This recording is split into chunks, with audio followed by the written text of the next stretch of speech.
Initially, Stanley Kubrick's vision shaped every part of the Dr. Strangelove casting process, starting with the pivotal role of Group Captain Lionel Mandrake, President Merkin Muffley, and Dr. Strangelove himself. He wanted someone who could anchor the film's strange balance between satire and suspense, so he approached Peter Sellers, a master of character work and transformation. Sellers didn't need a usual audition because Kubrick saw his versatility in previous movies and immediately decided Sellers should play multiple roles, believing this would heighten the absurdity. Sellers was nearly cast as a fourth character, Major Kong, but struggled with a Texas accent and a badly injured leg, eventually leading Kubrick to hand the bomber pilot's role to Slim Pickens. Pickens, a real-life cowboy, and well known for his authentic drawl, brought a natural energy, showing up in costume and staying in character even off-camera, impressing Kubrick and the crew. Meanwhile, George C. Scott came aboard as General Buck Turgidson.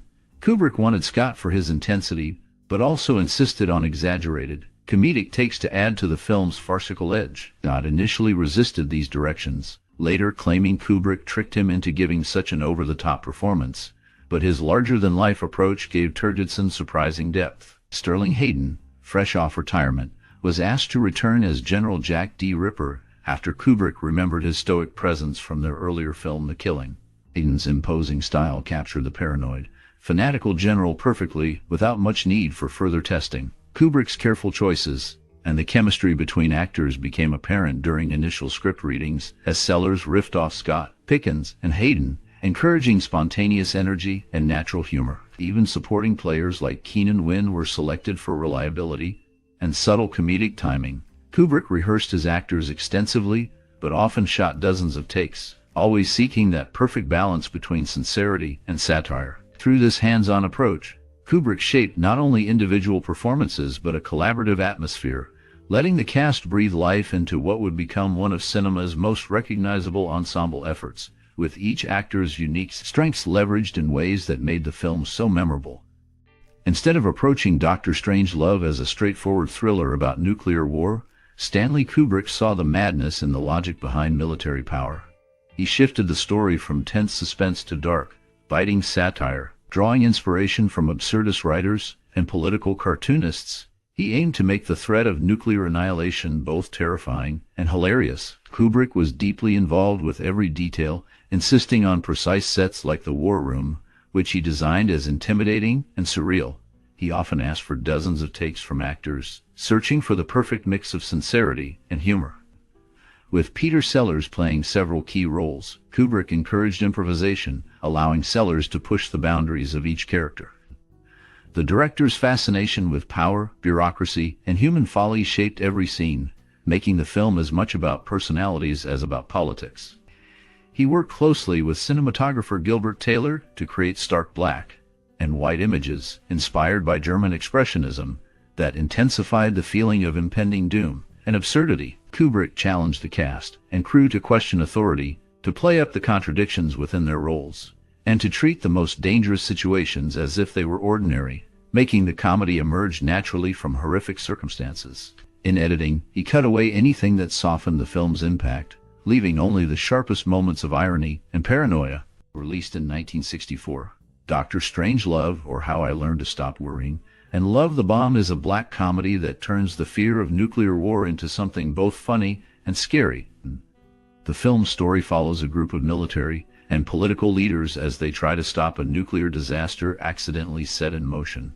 Peter Sellers plays three different characters, bringing surprising humor to a terrifying situation. Stanley Kubrick directs with sharp wit, making every scene both tense and absurd. While many know about the main plot and cast, there are a lot of hidden facts, shocking stories from behind the scenes, and sad moments in the making of this movie that even die-hard fans might miss. For example, the famous pie fight scene was filmed but never included, and some people still debate whether it would have changed the ending. Another little detail is that one actor had to learn several pages of difficult dialogue, only to discover their scene wouldn't make it to the final cut. Some crew members said the set had a strange energy, partly because much of the story was so close to real fears during the Cold War. Are there any lesser-known facts or anecdotes about this movie that fascinate you? Has anything about Dr. Strangelove ever surprised you? Since this film has been around for decades, Many people have seen it at different times in life, sometimes as a laugh, and sometimes as a warning. What is your most cherished memory or unique experience tied to this movie? We would love to hear your stories and memories in the comments below, so keep watching the video for more funny, shocking, and sad facts about Dr. Strangelove. Meanwhile, behind the scenes of the 1964 movie Dr. Strangelove, or How I Learned to Stop Worrying and Love the Bomb, filmmakers had to be creative in bringing all the action to life. The entire movie was shot at Shepperton Studios outside London, away from actual military bases. Production designer Ken Adam created some of the most iconic sets in cinema. He designed the war room with its circular table, cone-shaped overhead lights, and vast concrete walls, giving the illusion of an enormous underground bunker, brimming with tension and importance. Stanley Kubrick wanted everything to feel as real as possible, so the atmosphere was full of harsh lights, shadowy corners, and shiny black surfaces that would reflect the seriousness of nuclear war. One challenge was creating the large B-52 bomber interior without access to real planes. To get accuracy, the crew gathered photos from magazines and even built a full-scale fuselage cockpit. Filming inside it was hot and crowded, giving the scenes a sweaty, claustrophobic realism. Kubrick, known for his perfectionism, pushed actors through countless takes to capture every glance, pause, and nervous twitch. Special effects were practical, using models for the aerial shots. When Major Kong rides the bomb, a mechanical bomb prop on a spring-mounted rig, let Slim Pickens perform his wild, memorable ride. The black-and-white film gave everything a sharper, more documentary feel, making the satire sting even more. Managing all these details meant a strict filming schedule and careful control over the set, down to the smallest props and costumes, like the oversized telephones and military briefcases. Problems with British weather and the size of the war room set meant schedules often shifted, but Kubrick's determination led to new camera angles and lighting tricks that made each scene striking. Although the threat of global destruction loomed large during the Cold War, Dr. Strangelove dares to use humor as its main weapon, turning the unthinkable into a farce that both unsettles and entertains. The comedy emerges not just from the absurdity of the situation, but from the way characters refuse to acknowledge the catastrophic stakes, treating the deadly serious with either detachment or outright glee. This sense of irony is sharpened by Stanley Kubrick's unflinching direction, which avoids warmth and comfort, offering instead a cold, sharp, and masculine take on humanity's rush toward doom. In this context, the performances become almost surreal. Peter Sellers switches between characters with a sort of manic brilliance, embodying both the clipped authority of officials and the twisted zeal of the titular Dr. Strangelove. His delivery turns even simple statements into deeply unsettling jokes, capturing the film's relentless tone of mock seriousness. Meanwhile, Slim Pickens brings a notably different energy, infusing his final scene with a combination of bravado and absurdity as he literally rides the bomb to humanity's end, an image that remains iconic in film history. Still, while some viewers praise the movie's fearless satire and dark wit, its relentless irony and emotional detachment might leave others cold, especially those who prefer more direct or warm-hearted storytelling. Yet, it's precisely this refusal to blink in the face of catastrophe, the film's willingness to mock political leaders and expose the folly behind the facade of power, that continues to fuel debates and ensure the film's place in cinematic history. By making people laugh at the most terrifying possibilities, Dr. Strangelove challenges audiences to confront fears they'd rather ignore. Throughout Dr. Strangelove, music weaves a sly undertone that matches the movie's dark humor, an absurd story. The film's composer, Laurie Johnson, played with irony, using cheerful tunes that make the terrifying subject matter feel both ridiculous and surreal. One memorable moment is the use of "Try a Little Tenderness" during the aerial rendezvous, adding a layer of odd calmness to a deadly scene. The famous "We'll Meet Again" by Vera Lynn closes the movie, echoing through images of nuclear destruction. This closing song, cheerful and wistful, seems to mock the fantasy that people would meet again after a nuclear war. Johnson chose traditional and familiar songs to highlight the contrast between ordinary life and the bizarre, high-stakes drama playing out. The music rarely tries to lead the viewer's feelings in an obvious way. Instead, it stands apart, sometimes feeling out of place on purpose. This helps build the film's sense of tension mixed with humor, making each moment feel both familiar and unsettling. Musicians in the studio were aware they were contributing to something different from usual film scores. Instead of trying for grand emotion, they leaned into the offbeat and sardonic mood that Kubrick wanted. The use of military marches with exaggerated brightness or radio tunes from another era brought a layer of satire that deepened the film's message. By scoring scenes of chaos with calm or even cheerful music, the soundtrack created a feeling that the world was both falling apart and carrying on as usual. These musical tricks keep viewers off balance, reminding them to see the story as not just a tale of disaster, but as a strange, dark comedy poking fun at the way people try to control the uncontrollable. Unexpected events often shape the outcome of a film's production. During one key moment, Peter Sellers was set to also portray Major Khan, adding to his multiple roles, but a broken leg made it impossible for him to physically perform the part of riding the bomb. This led to Slim Pickens stepping in for the character, which contributed to a very different style and energy in those scenes. Small behind-the-scenes stories further reveal the production's unique atmosphere, such as the time Sellers, known for his wit, sent a telegram to his wife simply asking for coffee, as if she were in a different country, even though she was just in another room. This playful communication matched the darkly comic tone the film would become known for. At the same time, another cast member, James Earl Jones, gained early experience in this film that later influenced his major role as the voice of Darth Vader. When George Lucas was looking to cast that famous part, his initial first choice was Orson Welles, but worried that Welles' voice would be too familiar for audiences. Instead, Lucas decided on Jones, whose commanding voice and lesser exposure made him the right fit. These elements show how casting choices, chance accidents, and the personalities of actors combined to influence not just this film, but the future careers and voices audiences would later recognize in other major movies. Later in Dr. Strangelove, the war room scene grabs the audience with its round table, stark overhead lighting, and tight close-ups. Stanley Kubrick uses the black and white contrast to shape the tension between the military and politicians gathered around, and the characters' gestures, especially Peter Sellers as President Muffley, convey both calm and absurdity. Sellers' straight-faced delivery during the phone call with the drunk Soviet premier is especially memorable. Kubrick's direction frames the president almost as a bystander, while chaos swirls around him, emphasizing the helplessness of those in power. George C. Scott as General Buck Turgidson brings manic energy, swinging between bravado and panic. Kubrick famously made Scott do exaggerated takes to exhaust him, then use the wildest performances. Visuals matter too. The war room looks cold and almost funereal, remembered by Kubrick as the funniest set because it was so ominous. In another scene, Slim Pickens' ride down with the atomic bomb is iconic. Kubrick had originally wanted a big pie fight ending, but the literal bomb ride was more shocking. Pickens in the bomber cockpit, surrounded by humid darkness, represents self-destructive patriotism. His cowboy hat and hollering feel both comic and haunting, lingering with viewers. The scene's direction focuses the lens on Pickens' wild ride, freezing him in a mix of heroism and doom. Peter Sellers' turn as Dr. Strangelove, wrestling with his uncontrollable arm and launching into monologues about post-apocalypse survival, is unsettling yet hilarious.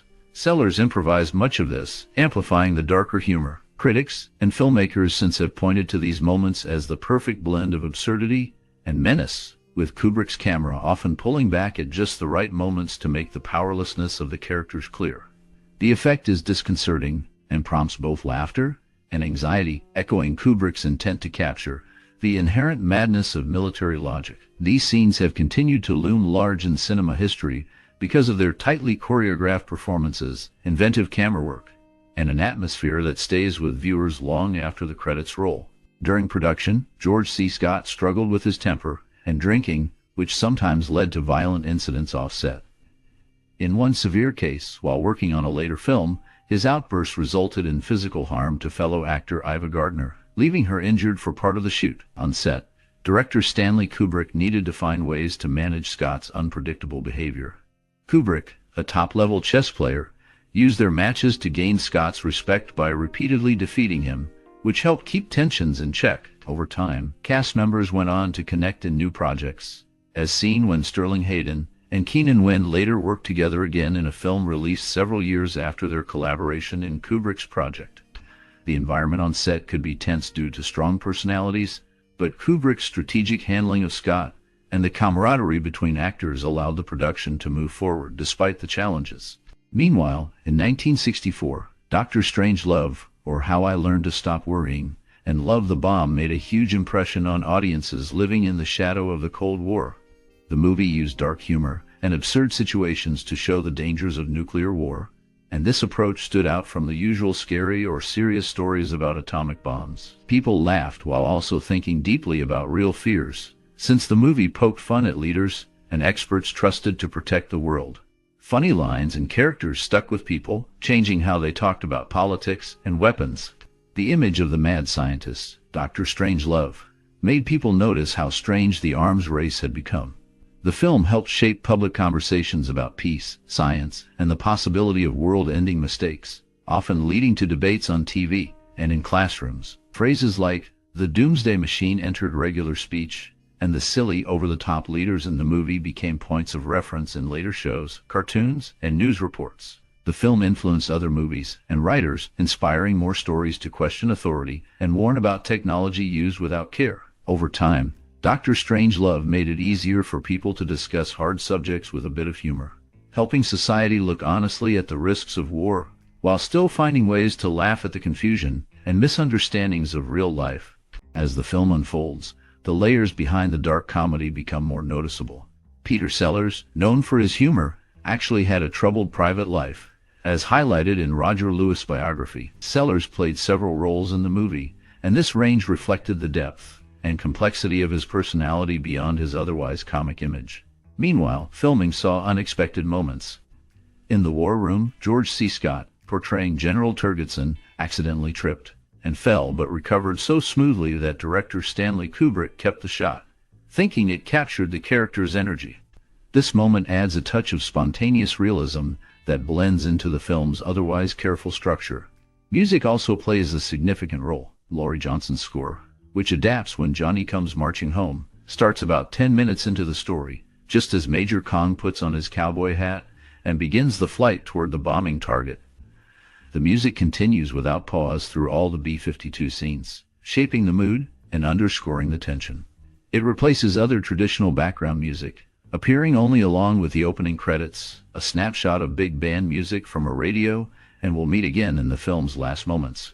This choice of music creates an emotional paradox where the mission feels almost heroic, despite its catastrophic consequences. Kubrick's direction and these production choices mix professionalism with accident, irony with pathos, and create a movie that addresses weighty topics through both its planned details and unexpected moments. Although Dr. Strangelove, or How I Learned to Stop Worrying, and Love the Bomb made its debut in 1964 at the height of the Cold War, critics almost immediately recognized its daring satire and dark comedy. Publications like the New York Times hailed Stanley Kubrick's direction as brilliant and bold, with Bosley Crowther praising the film's unsettling humor and sharp commentary on nuclear paranoia. Reviewers across the United States and the United Kingdom responded with admiration, noting its unique blend of absurdity and intelligence. Most critics applauded Peter Sellers' performance in multiple roles, highlighting his uncanny ability to switch between characters and inject biting wit into each one. Audiences, though initially startled by the idea of laughing at something as dangerous as nuclear war, found the film's humor liberating and necessary. It quickly became a discussion point and drew crowds interested in its mix of slapstick and shrewd, cynical observation. Some people found the film controversial because it seemed disrespectful to government leaders and military figures, but that only added to its appeal. The film was nominated for 4 Academy Awards, including Best Picture, Best Director for Stanley Kubrick, Best Actor for Peter Sellers, and Best Screenplay, based on material from another medium. Though it did not win an Oscar, these honors solidified the movie as an instant classic. Eventually, Dr. Strangelove earned recognition from other groups such as the BAFTAs, where it won Best Film and Best British Art Direction. Over time, these accolades have brought prestige to everyone involved, showing that bold choices in storytelling and performance can change the course of movie history.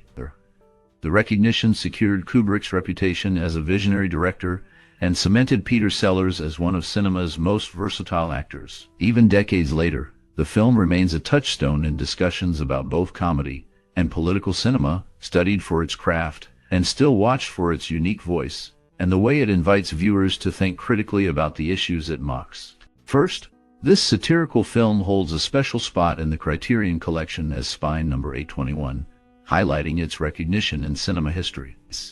Its cast features James Earl Jones, who by 2017 had appeared in 3 movies nominated for the Best Picture Oscar, including titles like Star Wars Episode IV, A New Hope, and Field of Dreams. The film also stars Peter Sellers, an actor favored by many, including Elvis Presley, who reportedly carried Sellers' Pink Panther films with him while on tour. Set during the Cold War, the story explores the threat of nuclear war through a sequence of escalating mistakes and confusion among American military and political leaders. Neatly produced in black and white, the film is known for its tight comedy, sharp dialogue, and the way it exposes the absurdity of nuclear strategy. Sellers plays multiple roles, displaying his talent for creating distinct characters and delivering comic timing that drives many scenes.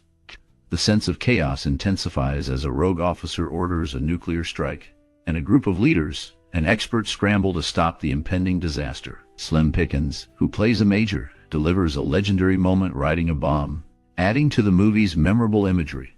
The film mixes dark humor with serious ideas about power, control, and human error, making it a landmark of satire and one of the most influential political comedies ever made. Its impact on later films and popular culture is wide, with many referencing its scenes and characters to this day.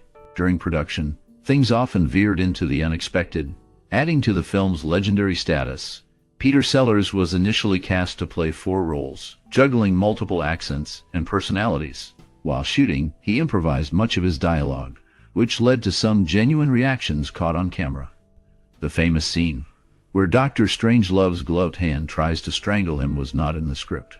Sellers just ran with the bizarre idea, making Stanley Kubrick laugh so hard that he kept it in the final cut.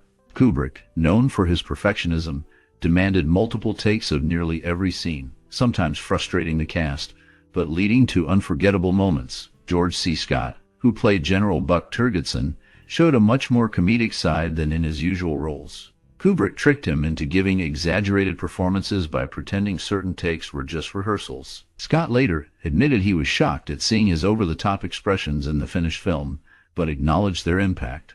Meanwhile, the giant war room table wasn't just an impressive set.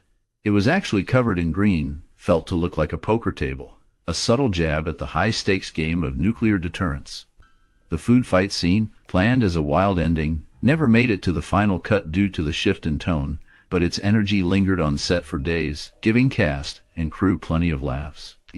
Even the pie throwing had to stop when someone smacked the actor playing the president, making the heaviness of the Cold War suddenly comic. Kubrick's ability to balance chaos and control meant many offbeat ideas survived in the movie, making the atmosphere on set as unpredictable as the story itself.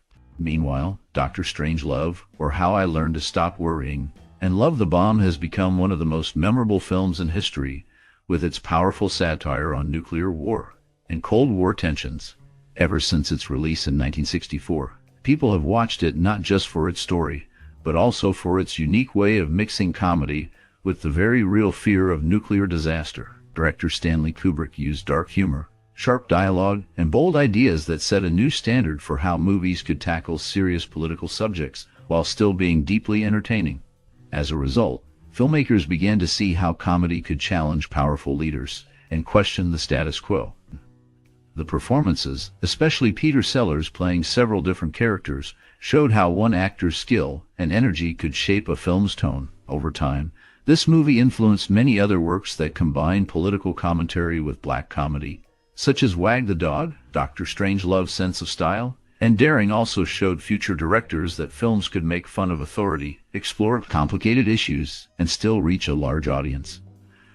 The film's famous scenes, like the bizarre war room arguments and the unforgettable cowboy ride on the bomb, have become part of popular culture, quoted and referenced in countless other movies and TV shows. Many filmmakers have tried to echo its mix of dark humor, danger, and absurdity, but few have matched its lasting impact. Even today, Dr. Strangelove pushes viewers to think critically about power and survival, showing how a single story can spark long debates about the world. Looking back at Dr. Strangelove, or How I Learned to Stop Worrying, and love the bomb. Many people have unforgettable memories tied to this film. Maybe you watched it in a packed theater during the height of the Cold War, when every joke felt dangerous, and every character seemed to be winking at the world's fears. Perhaps the wild performances, like Peter Sellers playing multiple roles, made you think about how comedy and fear fit together. Sometimes the strange mix of laughter and anxiety from this movie sparked big conversations about politics, the military, and the risks people are willing to take with power. The film's black and white scenes and sharp writing often left lasting impressions, not just as entertainment, but as moments that made you reconsider what movies could do. If this film made you laugh in spite of serious topics, or helped you see the absurd side of real-world worries, your experience is worth sharing. Talking about how the film shaped your sense of humor, your ideals, or your love for cinema might inspire someone else to watch for the first time, or to see it from a new perspective. Tell us your stories in the comments, and let others know how Dr. Strangelove became a part of your life, or changed the way you see movies. For more chances to reflect on cinema's strangest, smartest, and most surprising moments, like, share, and subscribe to keep the conversation going.